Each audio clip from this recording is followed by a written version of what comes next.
Boa noite. Sejam bem-vindos todos a uma noite de bate-papo especial, dessa vez dedicada ao Denis Lantz, cuja primeira exposição individual a Galeria Estação tem o prazer de mostrar. Aliás, com muito sucesso, né, Denis? Nós estamos todos muito felizes. Vocês que ainda estão em casa, ainda dá tempo de vir ver a exposição. Fica até sábado, dia 24. E ao sábado nós estamos abertos das 11 às 15. Essa noite nós temos o curador Ivo Mesquita, o convidado Paulo Pasta, o pintor Paulo Pasta, e o nosso expositor, Denis Lantz. Quem vai começar a falar conosco é o Ivo Mesquita. Bom bate-papo. Boa noite. Boa noite, obrigado a todos pela presença. Também queria agradecer a Vilma e a Galeria por realizar esse projeto, essa exposição, a equipe da Galeria, que foi super legal, a Gisele, Rodrigo, a Germana, e agradecer ao Paulo Pasta, que aceitou o nosso convite para esse bate-papo. E o Denis e eu estamos assim, super agradecidos disso, né? A conversa vai ser sobre pintura, mas entendendo pintura aqui como pintura mesmo. Porque hoje em dia a pintura é, antes de tudo, um conceito, uma ideia, um imaginário, uma tradição, né? Quer dizer, e ela, então, ela aparece, ela tá, essa disciplina, né? Ela é invocada, às vezes, numa fotografia, numa performance, numa instalação, entendeu? Ela não necessariamente tem uma materialidade de fazer com pincel, né? Quer dizer, mas aqui não. Aqui é uma pintura. Pintura é óleo, tinta, cera, tela, gesto e tempo, né? Quer dizer, a pintura tem um tempo.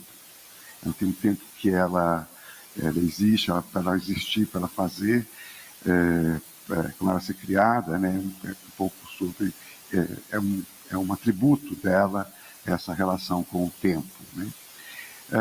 O conjunto que a gente está vendo aqui são um recorte de um trabalho que o Denis levou 2 anos preparando, coincidentemente com o período da pandemia, né? Quer dizer, não é um trabalho sobre a pandemia, mas sobre a circunstância, a pandemia é a circunstância em que ele foi feito, pelo isolamento que ele criou, né? Quer dizer, e esse isolamento também é um atributo, digamos, da pintura, né? Quer dizer, é um trabalho solitário, né? Quer dizer, e é bonito. Olá, Sofia, Margarida.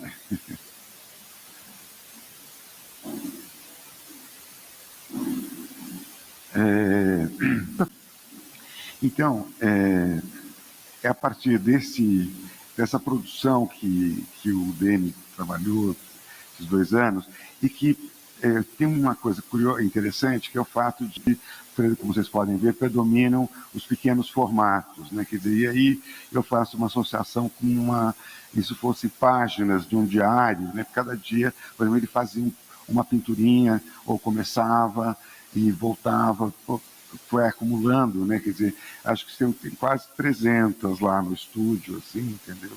Nesse tempo todo que nós fizemos um recorte aqui de 60 trabalhos, né, entendeu? Assim, mas que tem essa característica do trabalho pequeno, quer dizer, é como se fosse um diário que ele fosse escrevendo ao longo da pandemia, né? Mas é um diário que não é verdadeiro, na medida em que ele retomava um para trás, buscava, deixava, um era feito resolvido de imediato, uma pintura, a outra ficava indo e voltando, elas se enunciavam novas pinturas, né? Quer dizer, então é esse processo que a gente vê aqui nessa exposição, né? Foram também o processo de fazer a exposição foi muito interessante, porque a gente ficou 3 meses praticamente, né, se reunindo e conversando para escolher os trabalhos, entendeu? Eu acho que também é uma prática muito legal, muito boa, que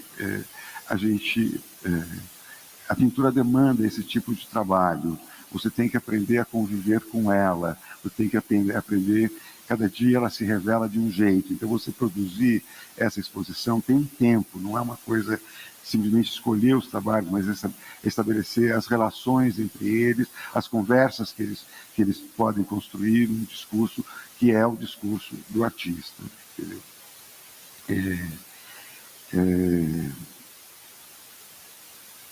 Acho que quando a gente está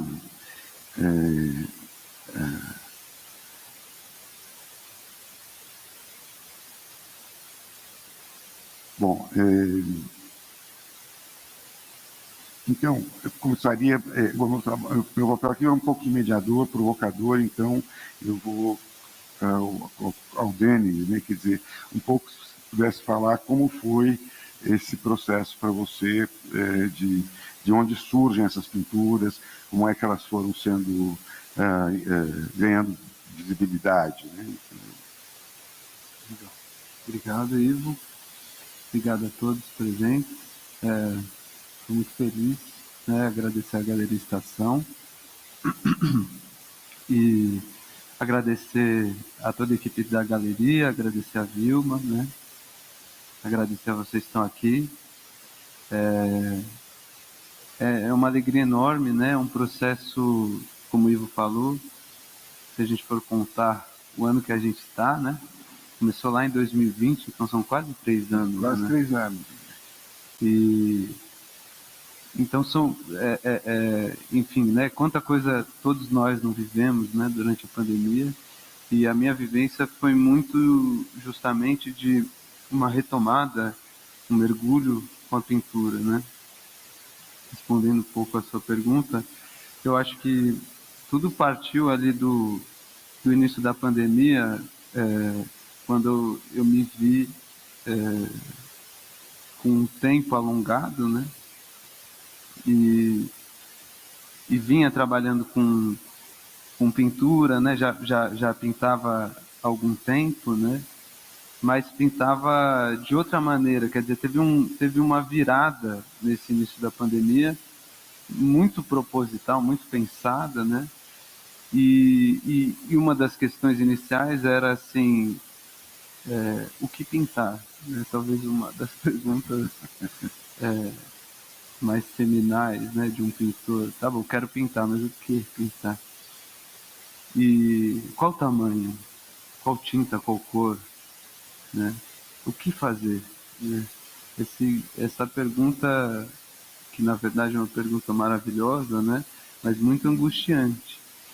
E uma das primeiras coisas que me veio é: vou comprar telas do mesmo tamanho. Eu comprei uma porrada de quadrados do mesmo tamanho.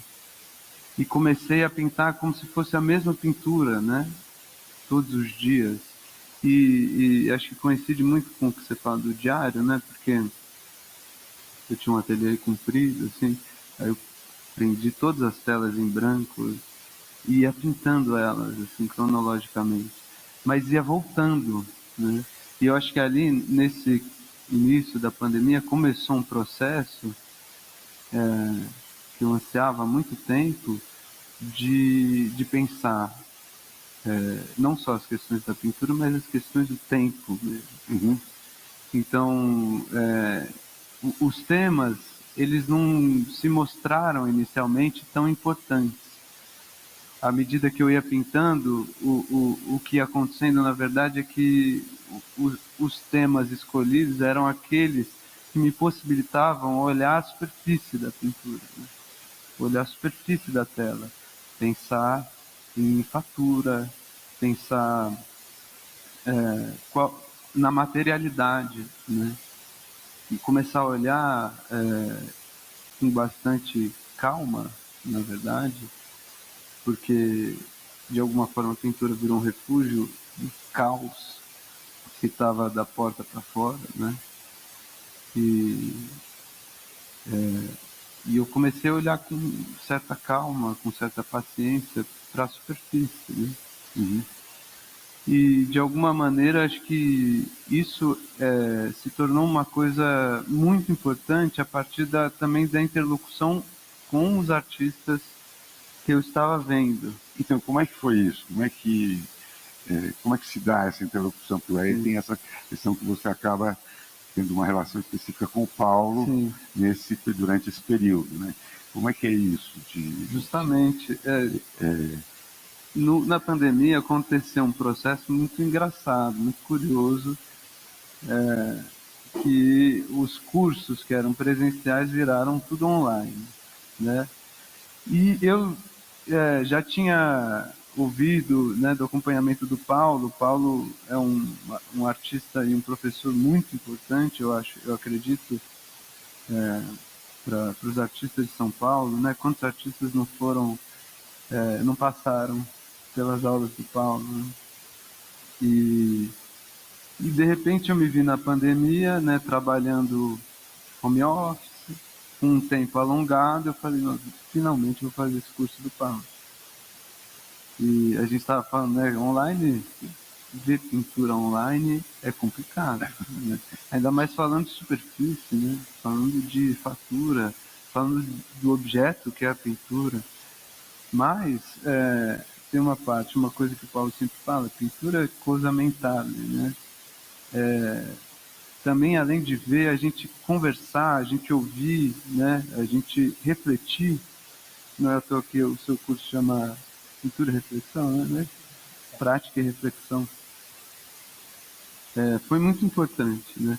E nessa época do início da pandemia eu fiz finalmente também o curso de História da Arte com o Rodrigo Naves e fiz também com o Thiago Mesquita. Ou seja, eu fiz uma segunda formação, aí Paulo Passa, Rodrigo Naves, Thiago Mesquita, né?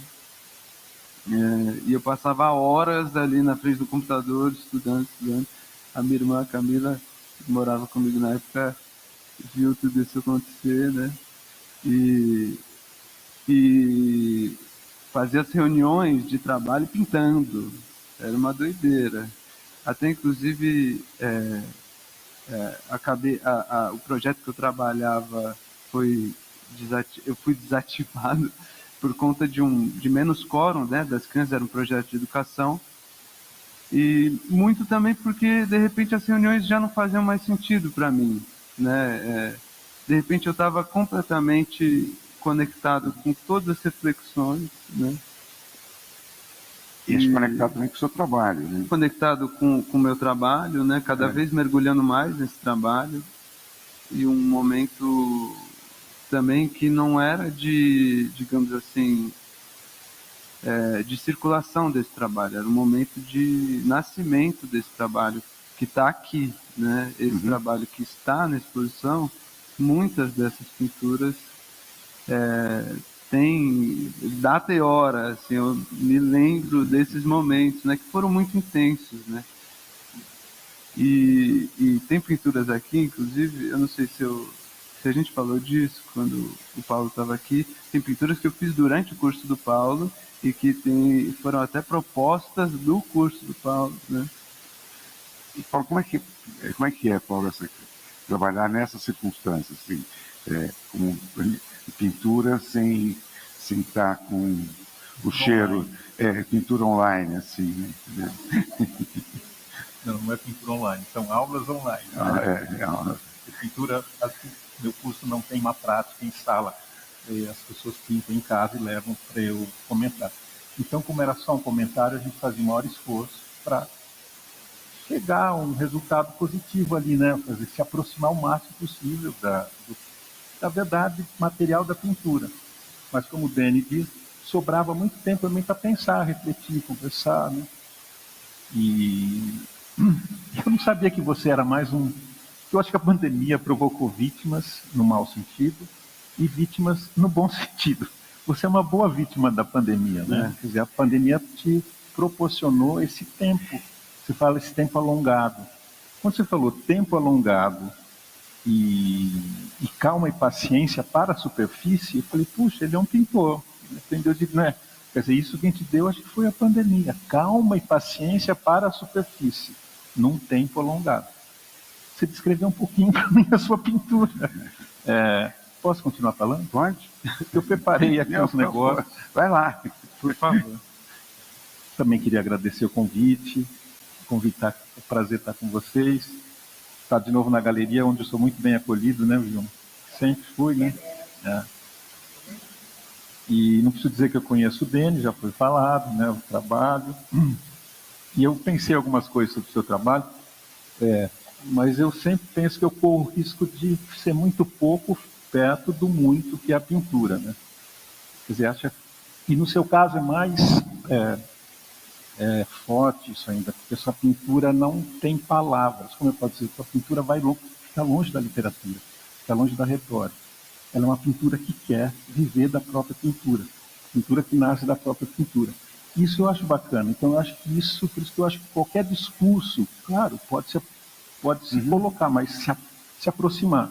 Mas acho que ela mantém uma soberania como pintura, que eu acho que é uma das grandes qualidades dela. Ela não se reduz a nenhum discurso, né? E coisa muito rara nos tempos de hoje, né? Que é um tempo quente, eloquente, né? Onde os artistas querem falar, né? Falar de coisas, questões. E no teu caso, acho que é outra, se dá de outra maneira, que eu vou pegar melhor depois. Eu gostei muito do texto do Ivo, eu li com atenção, e acho que você coloca coisas muito legais.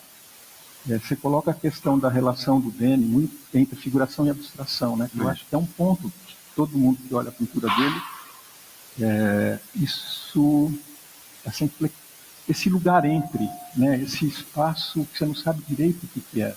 É figurativo, é abstrato, e acho que você joga com isso, jogar no bom sentido, de uma maneira muito, muito legal. Você usa o conceito de écriture em francês, né? Eu achei chique, por favor, para falar da pintura do Deni. Écriture. Sabe o que é écriture em francês? Não. É quando a palavra, ou a grafia da palavra, isso, né? Também tem o mesmo peso do que a palavra significa. Quer dizer, signo e coisa são a mesma coisa. Isso. Roland Barthes, enfim, né? Roland Barthes. E achei bacana isso, trazer isso para a pintura do Deni, porque de fato o que e o como no Deni não se separam. Ele é a maneira como ele é feito, né?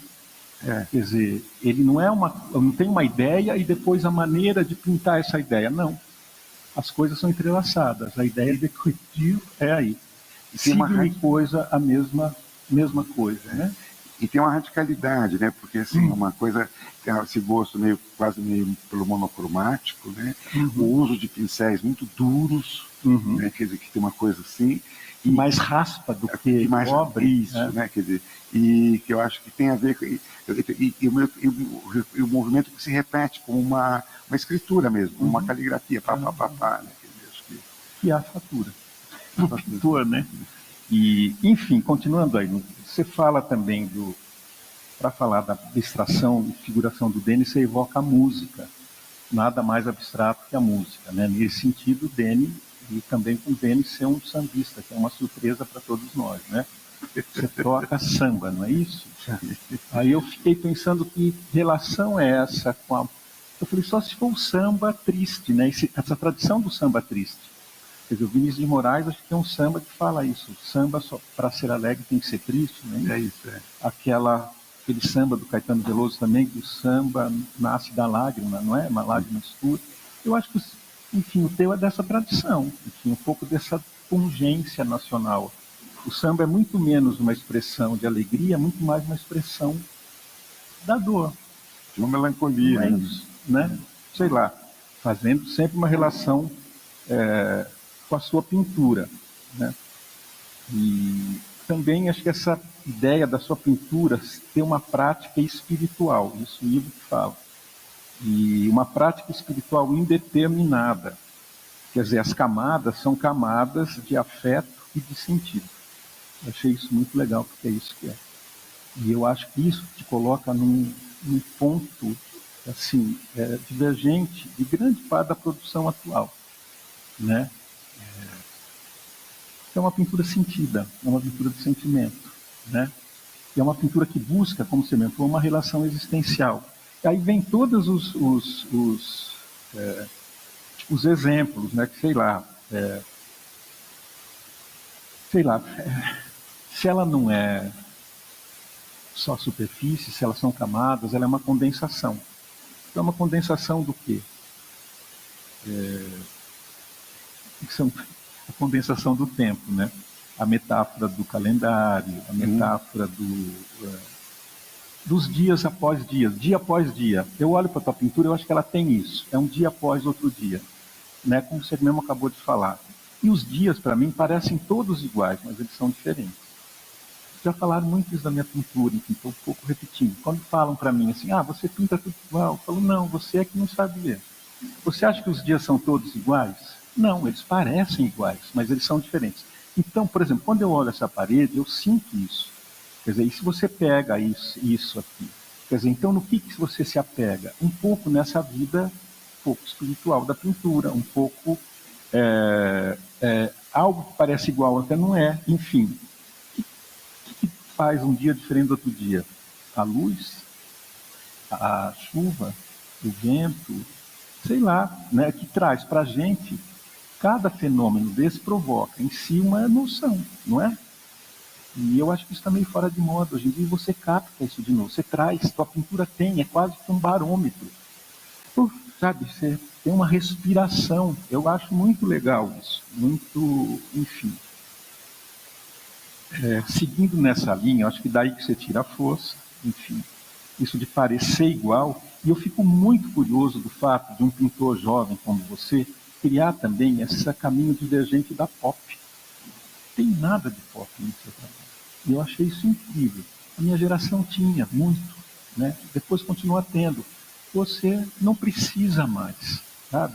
Eu acho isso curiosíssimo. Para me dizer que eu fico muito alegre com isso. Enfim, e eu acho que também você busca recuperar nessa divergência, nesse caminho divergente da pop, é um pouco o lugar da poesia, que a gente estava falando. Agora, como é que é fazer poesia hoje sem parecer piegas e extemporâneo, né? Acho que esse perigo você corre, e o que eu gosto também de ver na sua pintura são esses riscos que você corre. Sabe? Eu acho uma coisa muito legal. Eu não sinto que você se acovarda, nem se esconde atrás de falsas ideias ou falsos conceitos. Você se entrega um pouco nesse sentido de entender aquilo que te move, né? E eu acho que assim, isso que você experimenta na pintura, para mim, é um mundo muito mais real que o real.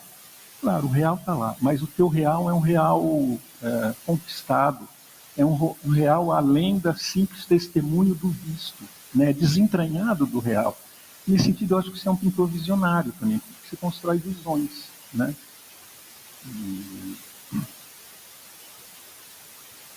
E eu acho também que, olhando para elas, essas visões, o que eu gosto de ver também nas suas pinturas, falando desse mundo real, esse mundo real, o nosso mundo, é um mundo incompleto.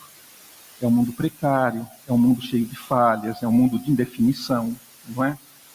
É o mundo do Fernando Pessoa. Lembra do poema?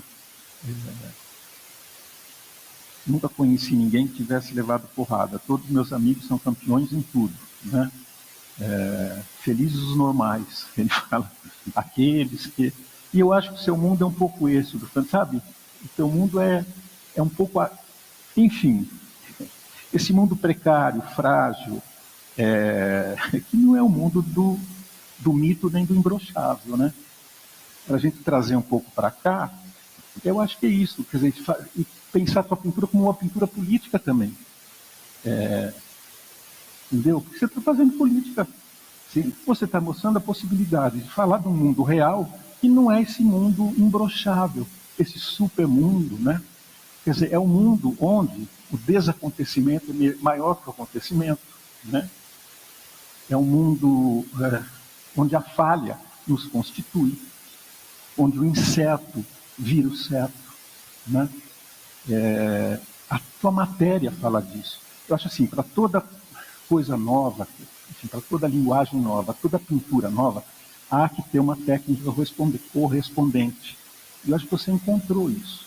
Quer dizer, como é que é falar desse mundo, né, um pouco ruinoso, um pouco distante, um pouco epifânico, temporalizado, né, um mundo existente, né, uma experiência existencial do mundo, se você não conseguisse uma técnica correspondente para isso. A tua técnica fala disso. A tua tinta não se define também. Não sei se ela é grossa, se ela é rala, não sei se a sua cor é luminosa, se não é, se é escuro, se é claro, se cobre, se não cobre, se raspa ou se veda, né? Tem algo aí, né? Tem algo, e você vai ocupando essa tela, a maneira como você ocupa a tela, também tem essa espécie de morosidade, de gesto indeciso ou reflexivo. Quer dizer, não é o gesto da pintura americana, que é aquela coisa afirmativa, né?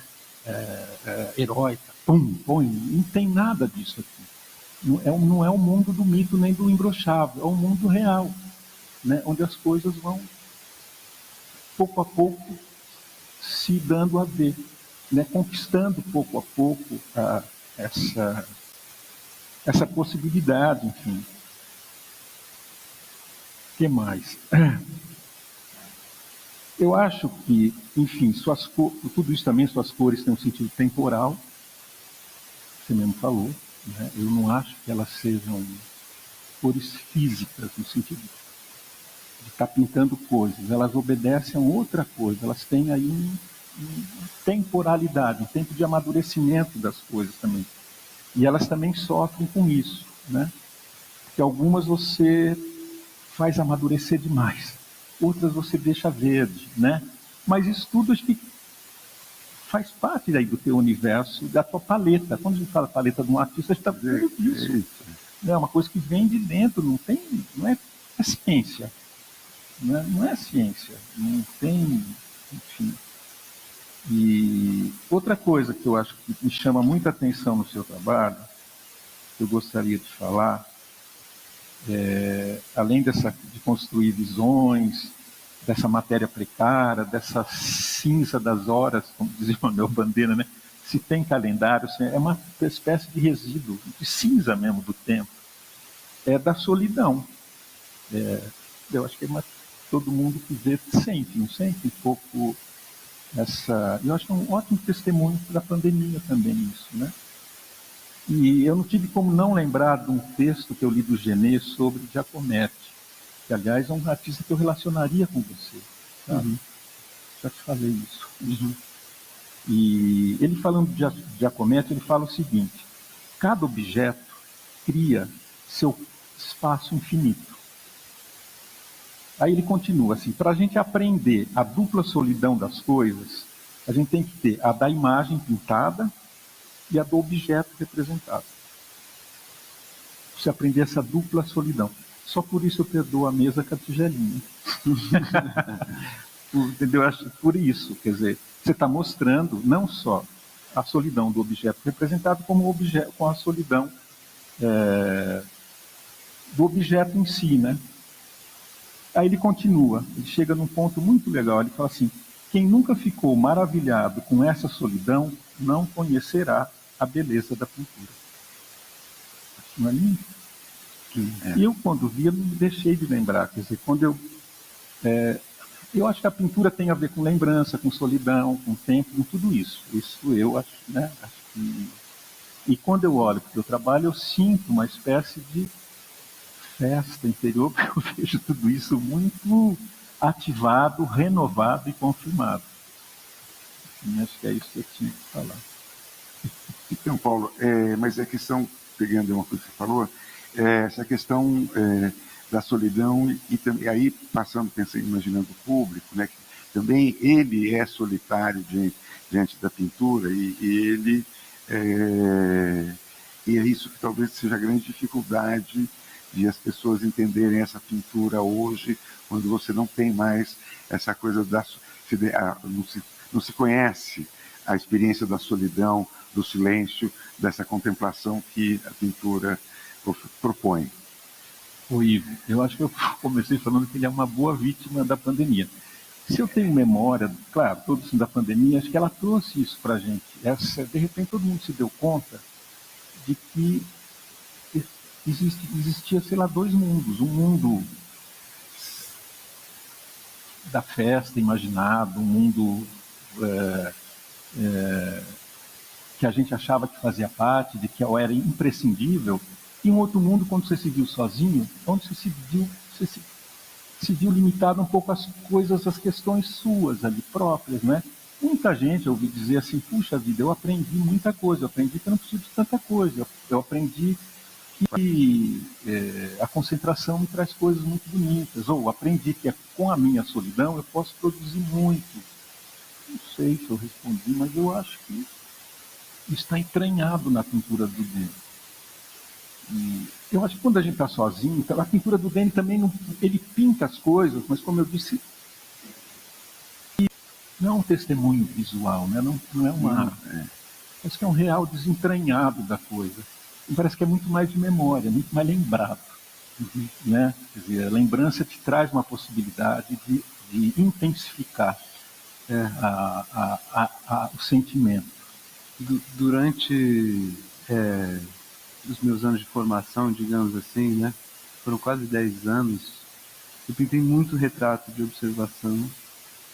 Eu só pintava assim. E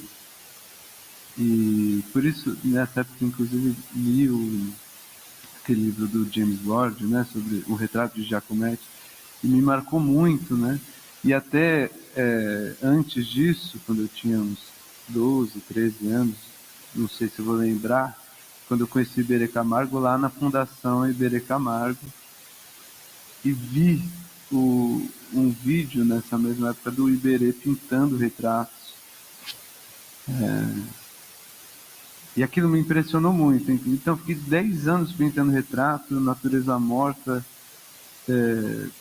totalmente embrenhado nisso. Então, nesse momento que eu me vi sozinho ali, né, de frente com as pinturas, e eu tirei ela do cavalete, foi interessante esse gesto, assim, que eu tirei a tela do cavalete e eu coloquei na parede. Quer dizer, da parede para lá não tem nada, você não consegue olhar para nada, a não ser que você coloque uma imagem, uma fotografia pendurada. Não era o meu caso, quer dizer, eventualmente até foi, eu olhei fotografias, né, no primeiro momento, e depois os ecos. O que começou a me interessar foram os ecos dessa realidade, e que talvez, inclusive, essa realidade que eu vivi durante 10 anos pintando de observação, onde eu não estava olhando tanto para a superfície, mas ao que a pintura representava. E a minha vontade era trazer tudo para a superfície, inclusive todo esse tempo guardado, e transformar esse objeto, né, que a tela é. Nesse sentido, talvez, só para explicar um pouco a mesa, entendeu? Assim, quer dizer, é um pouco, foi na banalidade que você encontrou daquela coisa do ateliê que é o que traz sua matéria. Né? Quer dizer, então, a mesa, o potinho, ele vira um objeto pintado, experimentado em todas as maneiras. Por exemplo, lembrar é muito mais intenso do que imaginar. Sim. Né? Sim. Assim, para você, assim, lembra. Sei que acho que o Lourenço falou, por exemplo, a pintura é memória. Por exemplo.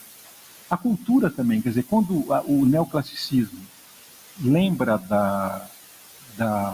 o Renascimento, quando o Renascimento lembra da Grécia, a Grécia passa a existir. Senão ela não existiria. Quer dizer, é na lembrança que as coisas existem, né? Eu acho. E acho que você descobriu essa intensidade da lembrança.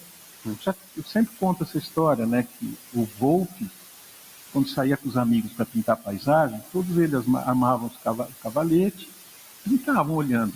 O Volpe ficava lá enrolando o cigarro de palha, fumando e olhando. Depois ele se virava de costas e pintava.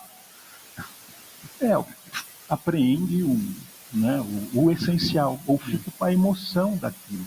A memória seleciona, a memória organiza, né? A memória é um vetor para a poesia muito mais intenso, né, do que um simples testemunho.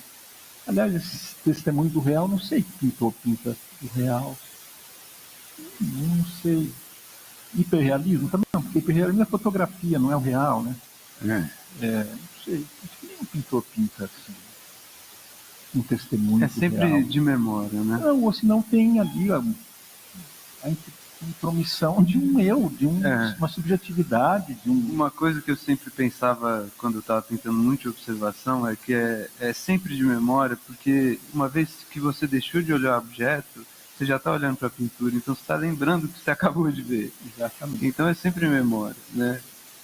E eu acho que o que estrutura esse mergulho para a superfície é a memória, porque de alguma maneira em todas as pinturas é difícil ter, a gente fala muito de monocromo, né? A gente fala muito dessa predileção pelo monocromo, mas não tem nenhum monocromo aqui, né?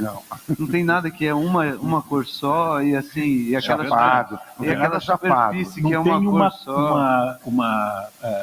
Um conceito de monocromo. Não, tem uma dificuldade.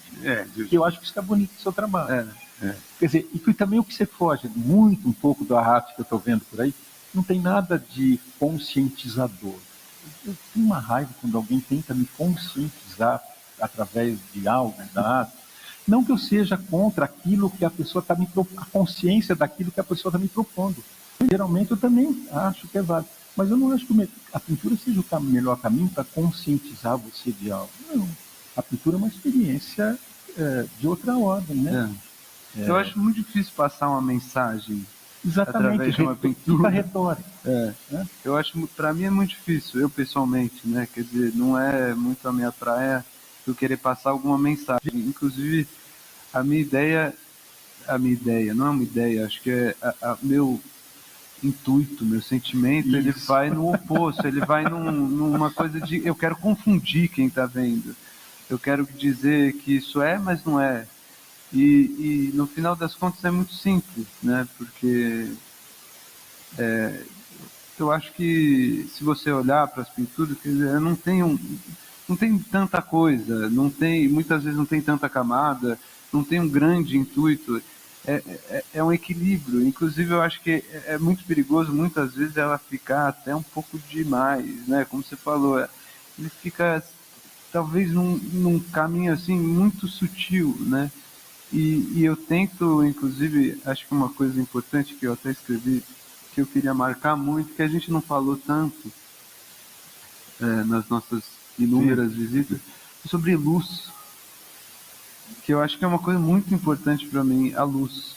E tudo isso que você está falando, inclusive, queria te agradecer enormemente tudo que você falou, achei lindo, maravilhoso ouvir. E eu acho que a luz, a luz que eu tento colocar nessas pinturas, né? E a luz que me atrai, quer dizer, ela tem tudo isso. É epifânica. E o que é epifania? Não é senão uma revelação espiritual das coisas, uma revelação existencial das coisas. E as cumbucas aqui, que vocês estão vendo aqui atrás, né? Eu achei muito interessante que a gente fez uma visita aqui para um grupo de idosos, né? E elas não viram cumbuca nenhuma. Ninguém falou cumbuca. É a Gestalt. E aí eu fiquei assim, caramba, nossa, eu viajei na maionese, né? Tem 30 cumbuca, ninguém viu cumbuca. Mas ao mesmo tempo eu fiquei super feliz, né? Porque assim, você não tá vendo cumbuca, você tá vendo um monte de outras coisas, né? E aí elas vinham e ficavam olhando os detalhes, uma falou que tinha um porco, entendeu? Nossa, caramba! E eu até fiz uma brincadeira com elas que eu achei muito legal, assim, que falei, aqui tem um objeto. Vocês conseguem enxergar esse objeto? Elas ficaram assim, então. Aí eu falei, é um objeto que vocês usam todo dia. Eu fui assim decodificando um pouco a minha própria pintura. E é legal porque eu estava falando para, enfim, pessoas que eu não conhecia já com uma certa idade e às vezes com uma certa dificuldade até de entendimento, assim, mas pelo contrário, eu fui decodificando assim a pintura e elas foram me apresentando coisas, me falando coisas. Tinha uma senhora que era quase cega E ela chegava muito perto e ela acertava assim na mosca, sabe? Assim, e foi muito interessante. Eu vou ler para você você falou de luz, um trechinho que eu selecionei do David Silvestre falando do Bonnard. Eu vou dar aula amanhã sobre Bonnard, então eu estou com isso na cabeça. Ele fala uma coisa bonita que eu acho que tem a ver com você. Ele fala assim: Eu adoro Bonnard. todas as coisas presentes em suas pinturas, da do Bonnard, são apenas incidentalmente aquilo que as pinturas representam. O que elas realmente representam é o ver, o próprio processo de ver. O protagonista da cena de Bonnard é a luz. A luz que realça coisas significando posse. A luz que as desintegra significando perda. Não é lindo?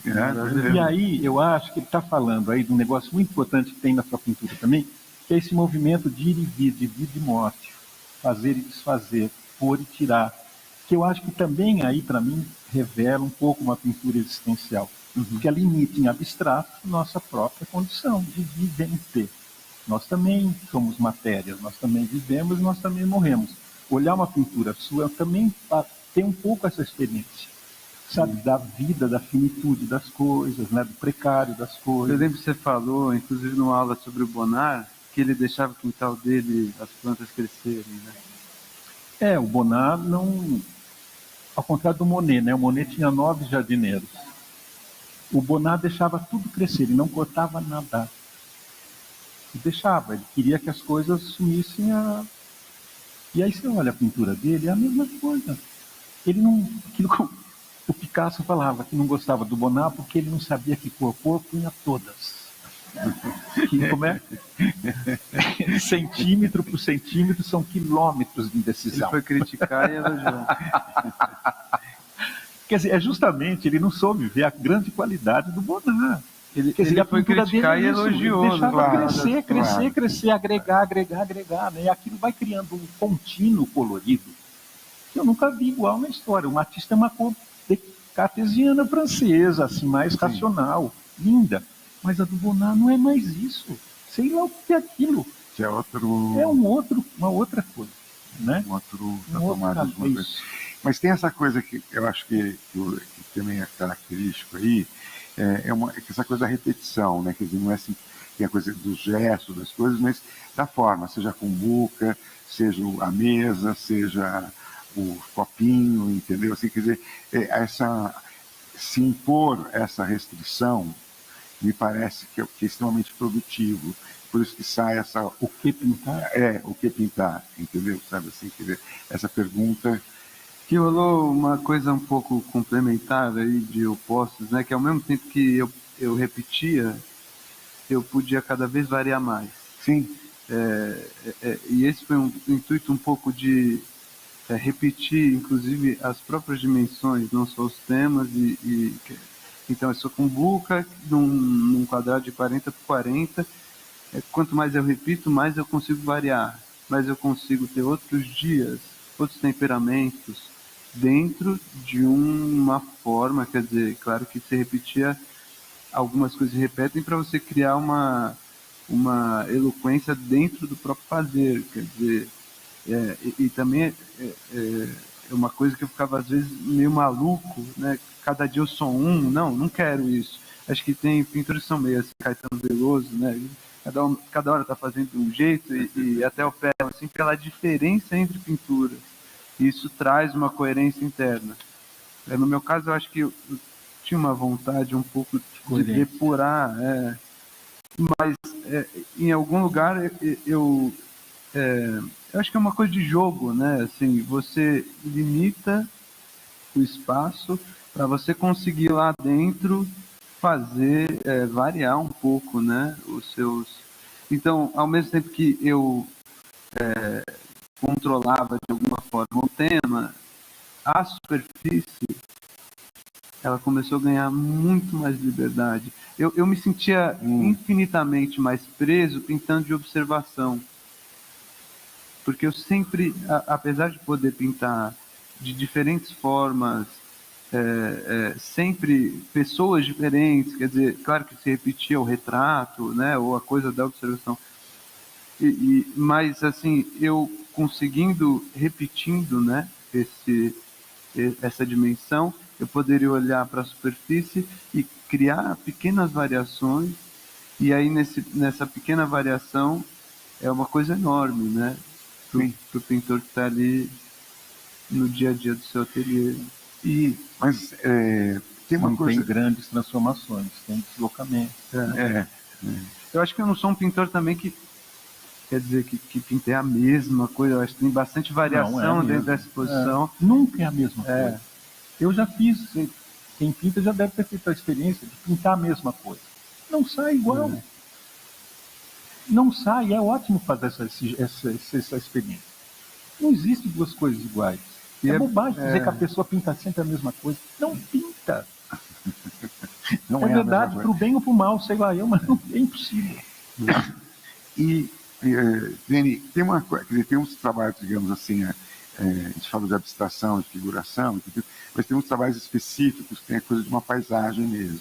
Né? Quer dizer, assim, como é que é a relação deles? Que, evidentemente que é uma coisa que é da memória, não é um registro lá atrás. Que lugar ele ocupa aí? Por que desse, digamos, essa não abstração? Né? Quer dizer, eu acho que nessa exposição tem todos os cânones, os gêneros, assim. Tem natureza morta, tem paisagem, tem um pouco do monocromo, tem um pouco de natureza. Não tem retrato. Não tem retrato, é verdade. Porque eu pintei 10 anos retratos, chega. Mas estou retratando aí. É a mesma questão que se colocava o Morandi, né? Por que não tem figura humana no Morandi? Que acabaria aquele silêncio solene, né? Exatamente. Aquela temporalidade. O retrato, é claro que eu acho que tem pintores que conseguem fazer o retrato, até o Luc Tuymans, um pouco um pintor assim que silencia, mas eu quando vejo um retrato já é um grito, entendeu? Assim, então acho que, mas enfim, respondendo a sua pergunta da paisagem, eu acho que tem, por exemplo, aquela paisagem ali que vocês estão vendo, que chama Praia Vermelha. Por acaso a pequena, por acaso eu fui para a Praia Vermelha em Ubatuba algumas vezes nos últimos tempos, mas na verdade eu pintei primeiro, depois ela virou Praia Vermelha. Então a pintura veio antes da paisagem. Já não tem nada a ver.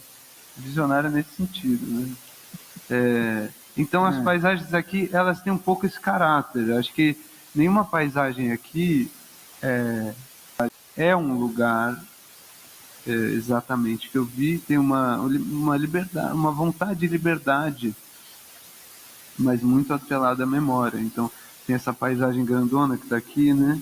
E que ela veio do Morandi, justamente. Veio de uma paisagem do Morandi, que tem um pouco essa coisa de que ele estava vendo aquela paisagem, mas ao mesmo tempo ela é uma paisagem que ele viu, né? Ele estava vendo, ele viu com a coisa da flor de papel que ele pinta, né? Então acho que tem uma coisa assim o tempo de ateliê e a relação com o objeto, pintura e com o fazer ali, ele vira soberano. De repente, eu juro que eu tentei representar algumas coisas às vezes, eu não conseguia. A tinta apagava, a tinta comia os objetos. E isso, claro, que a dificuldade vira... Eu acho que é aí que está a tua força. Né? Esse lugar entre as coisas, ao mesmo tempo que faz, desfaz, essa precariedade que você instaura na superfície. E essa coisa também, quer dizer, da pintura como objeto, que eu acho que é uma questão que você considera na medida que você, por exemplo, usa as laterais, você tem essa ideia de ver, quer dizer, você tem telas que são mais grossas e outras que são mais finas, quer dizer, tem esse jogo. Aconteceu uma coisa muito interessante que, chegando perto da abertura, a gente conversou sobre moldura, né? É uma coisa que eu acho que para todos os pintores é uma questão seminal. Moldura, o que a gente faz, né? Bota aqueles rococó, bota madeirinha de Wolff, o que faz, né? Como que você vai fechar isso, né? E tem duas pinturas aqui que tem moldura, mas uma vez que eu fiz, 3, na verdade, né? Ali Aquela tem primeira outra. ali. Uma vez que eu fiz elas, eu gostei, eu até falei pro Ivo, né? Eu gostei, mas eu peguei, um dia eu estava lá no ateliê, a gente estava chegando perto da exposição, eu peguei umas pinturas que eu não tinha feito a lateral, não tinha pintado a lateral, e comecei a pintar. De repente eu estava repintando, óbvio, pinturas que já estavam prontas. E isso modificou completamente, claro que é o meu ver, né? Modificou pinturas, atualizou as pinturas. Pinturas que eram de 2021, de repente eu teria até que assinar 2022, não foi o caso, porque, enfim, não considerei, algumas já estavam assinadas, né? Mas eu começando a pintar a lateral como se eu estivesse emoldurando a pintura, como se eu estivesse transformando ela num objeto em que você precisa chegar pelo lado, você precisa olhar para o lado, você precisa olhar, uma coisa que eu falei para você, né, com a lateral é um pouco uma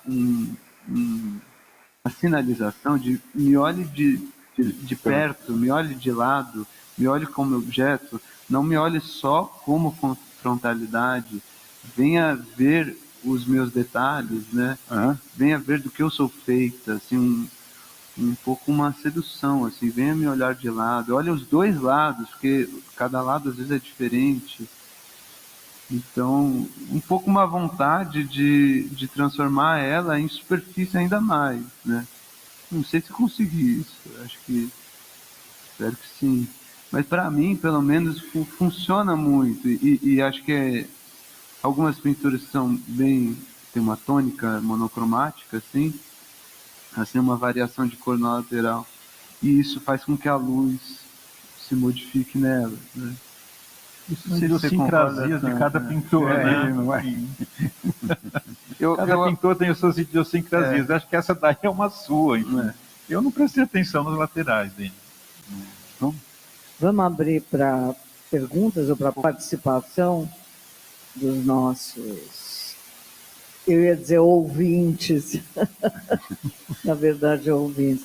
Agora, antes de passar para qualquer pessoa, o Ivo começou a falar, dizendo, nós vamos aqui falar de pintura. Aí me ocorreu aquela frase célebre e ridícula, a pintura não morreu? O Ivo fala isso no texto. Não é? Que bom, né?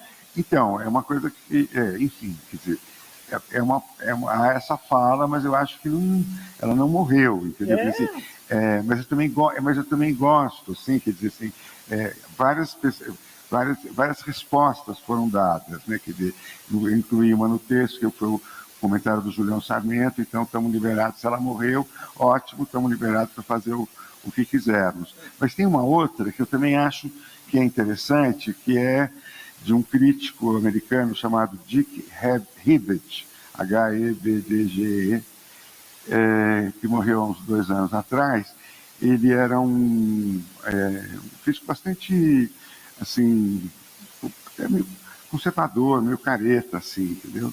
E ele falava, quando ele fala da morte da pintura, ele fala, sim, a pintura morreu enquanto a grande narrativa histórica, entendeu? Assim, quer dizer, como a grande senhora, né? A grande senhora, assim, da história. Essa morreu, entendeu? Quer dizer, mas a pintura existe, né? Quer dizer, assim, como ele fala, é uma coisa para os amadores, né? Quer dizer, que é como como tocar música, como jazz, né? Todo mundo pode sentar lá e ficar improvisando, uma batida, uma coisa, né? Quer dizer, falar de música, o samba também tem lá uma batida que pode ficar, que todo mundo pode tirar e improvisar em cima daquilo, né? Quer dizer, acho que essa ideia que é importante, né? Quer dizer, assim, Agora, a contemporaneidade também já está aí há faz tempo, né? E as outras práticas, outras linguagens artísticas que não são pinturas também estão existindo aí há muito tempo. E elas estão vivas? Ou estão se igualando com a pintura no tempo, não é? Isso. Aliás, tem até uma academia do contemporâneo, que eu vejo instalação aí, que é só uma reiteração das mesmas coisas, né? E, por exemplo, pinturas vivas como a do Dene, por exemplo, não tem nada de acadêmico, no sentido de estar procurando uma coisa sua. Então, eu acho que, sei lá, é isso aí, é uma ideia cultural, para mim, da moda pintura. A velha senhora, que protagonizou séculos e séculos, né, da história da arte, ela cedeu o lugar para outras linguagens também. Mas por que ela morreria e as outras coisas não?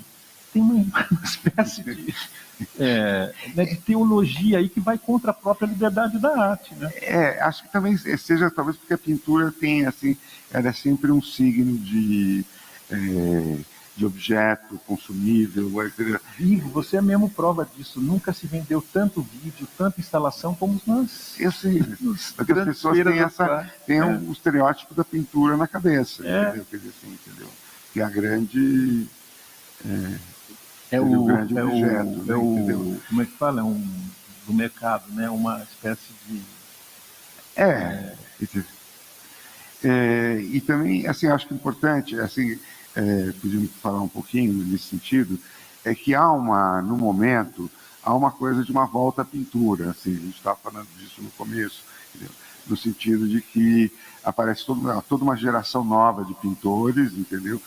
E com diferentes também procedimentos e com diferentes estratégias, né? Quer dizer, assim, tem uns que são mais pop, então vão numa coisa mais meio irônica com a pintura, mas tem também os como o Denis, que são, digamos, os interessados na essência da linguagem, né? Na busca de um sentido para além daquele objeto, entendeu? Mas, sobretudo, enfatizando a experiência, né? Do olhar e do aprender pelo olhar, né? Uns são Truffaut, outros são Godard, né? Para voltar no tema. Quer dizer, o Godard bota o cinema como linguagem, né? O Truffaut não. Se tem uma história a ser contada, vamos contar. O cinema está a serviço de uma história. E eu acho que essas duas coisas convivem hoje em dia com a pintura. Tem pintores fazendo as duas coisas, tanto o Godard quanto o Truffaut. Enfim, eu acho que ela está num momento muito legal, porque acho que é isso, ela ganhou uma certa liberdade, porque ela também se desamarrou dessa questão da vanguarda, né? De estar na frente de qual corrente, de querer responder a questões estéticas. Aí acho que vem essa liberdade para o pintor também, eu acho muito bem-vinda. E diz a pintura. Quem gostaria de... Por favor, gente, façam perguntas. Boa noite. Eu queria perguntar para o Deni, primeiro parabenizar, dizer que eu amo sua pintura, seu trabalho, sua força, reverência máxima, lindo. Obrigado, Renato. Me emociona ver como você pinta assim, como quem vai lavrando a terra, organizando, né? Dando a tinta um caráter mineral, isso tudo é muito bonito. E eu fiquei muito curioso com a história do samba, porque tem uma história do samba aí dentro, né? Uhum. Tem uma visão sua, transversal, né, entre essa prática da música e a prática da pintura. Eu queria que você falasse um pouquinho pra gente. Maravilha. Obrigado, Renato.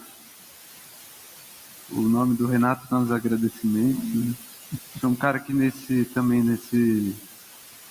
processo da pandemia me ajudou muito nas conversas, né? Colega, artista maravilhoso. Eu queria comentar sobre a terra, né? Igual você falou. Eu acho que uma das coisas que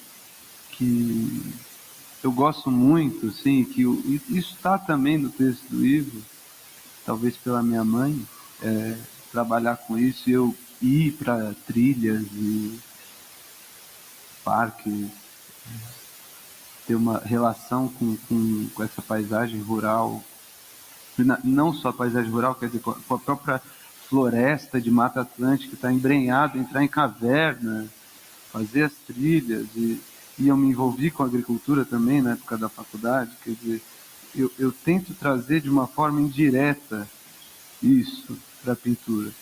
E uma parte que você falou, e até complementar, né?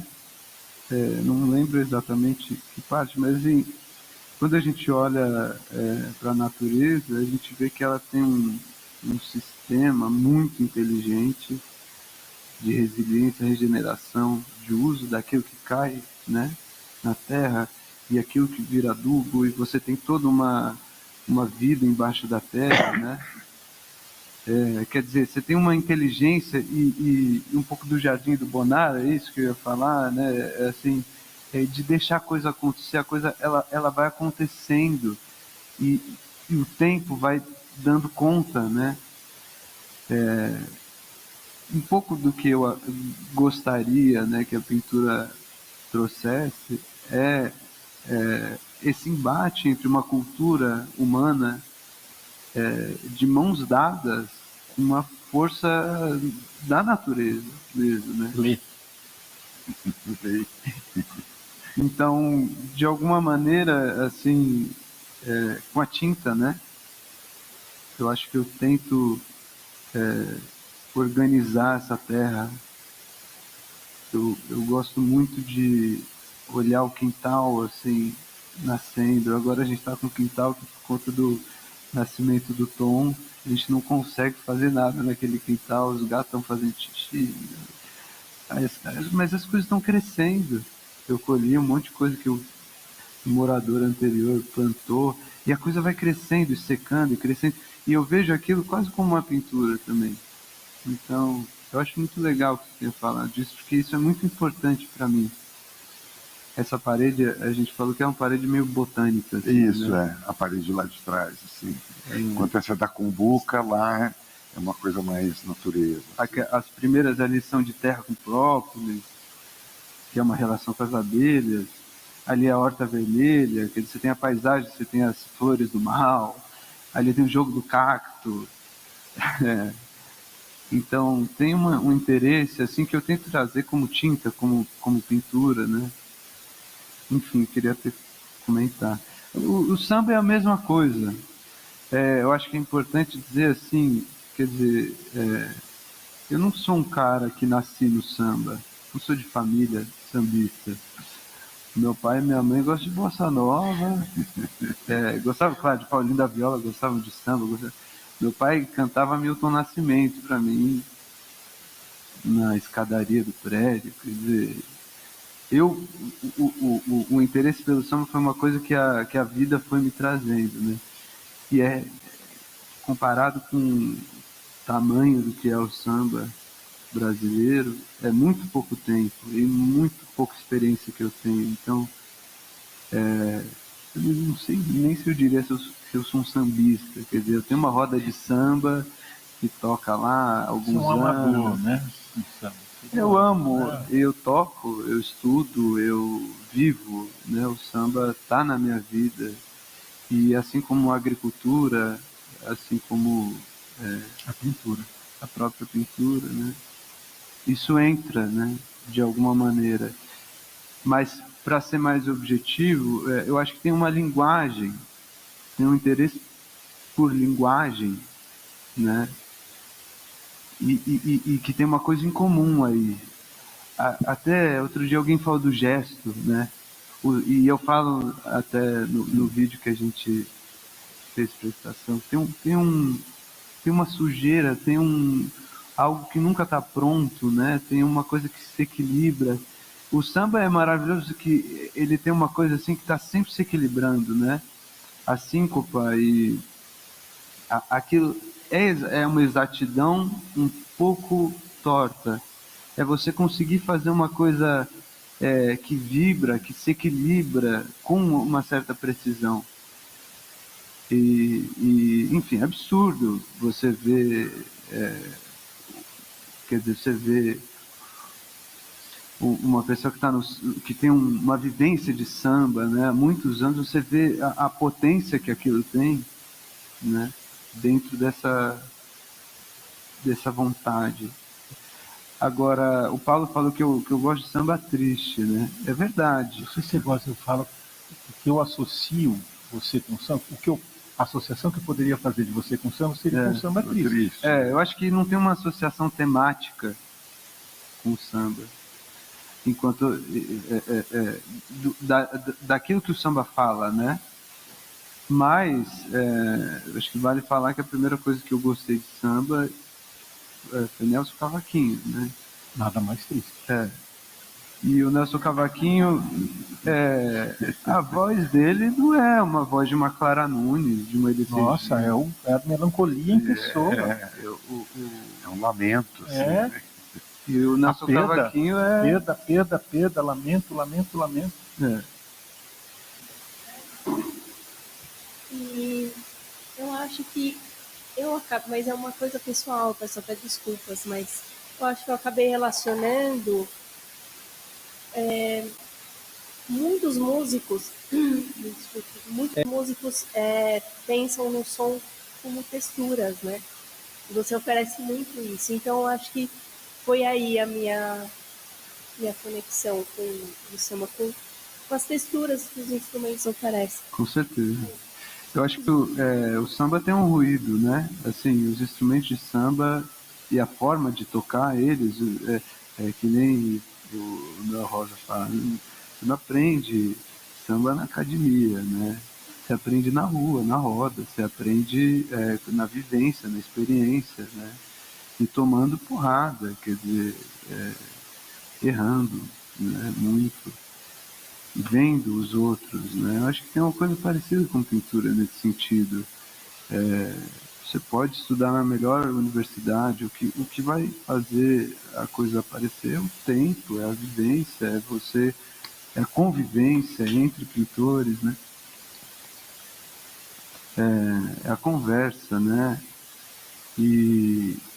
Enfim, eu acho que tem uma busca de alguma maneira por essa. O Paulo fala muito isso, né, da diferença de textura e fatura, né? A fatura é a forma como a tinta, a mão, exato, se coloca nessa superfície, né? E o samba também tem uma fatura, né? O samba também tem uma forma, e eu acho que tem aproximações aí. Não sei dizer exatamente quais, acho que eu corro risco de ficar um pouco literal, né? Então, mas quer dizer, acho que a pintura tem essa pintura, a sua pintura, quer dizer, tem uma coisa que é de todos os dias, né? Quer dizer, assim, e que o tempo vai acumulando. Acho que assim como a experiência do Paulo, da pintura do Paulo também é dessa acumulação desse tempo, né? E aí me ocorre pensar uma frase do Francis Bacon, que foi um grande pintor, né?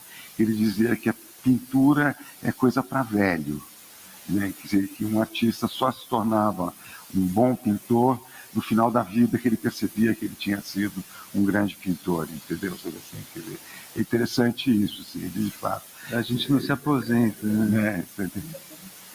Pois é, não é? Entendeu? Sabe assim, ele fica até o fim buscando, né, uma coisa, né?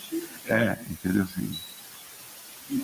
Também perguntado uma vez o conselho da esse jovem pintor, e não tem a resistência de passar. Muito bom.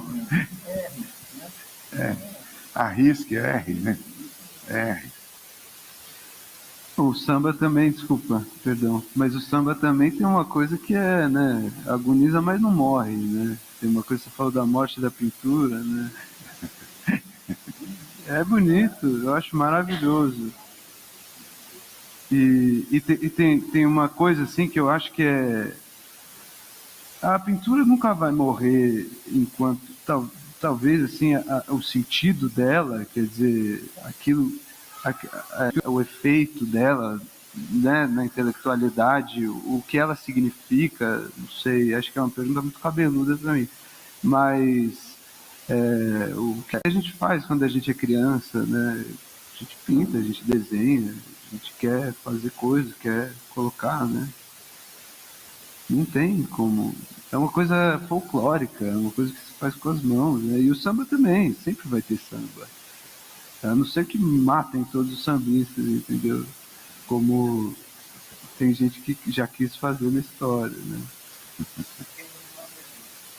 Não é exatamente uma pergunta, eu queria falar do sentimento.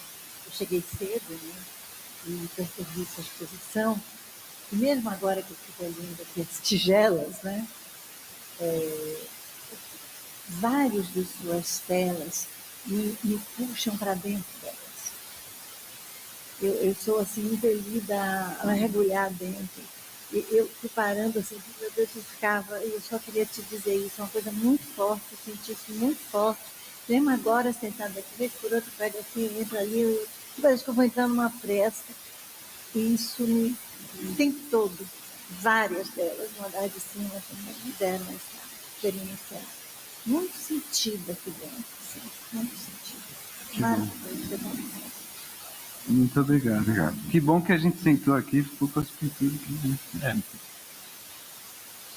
Muito obrigado. Bom, mais uma vez eu quero agradecer a todos. Para mim foi uma noite deliciosa, espero que tenha sido para vocês também. Tudo bom, Alexandre?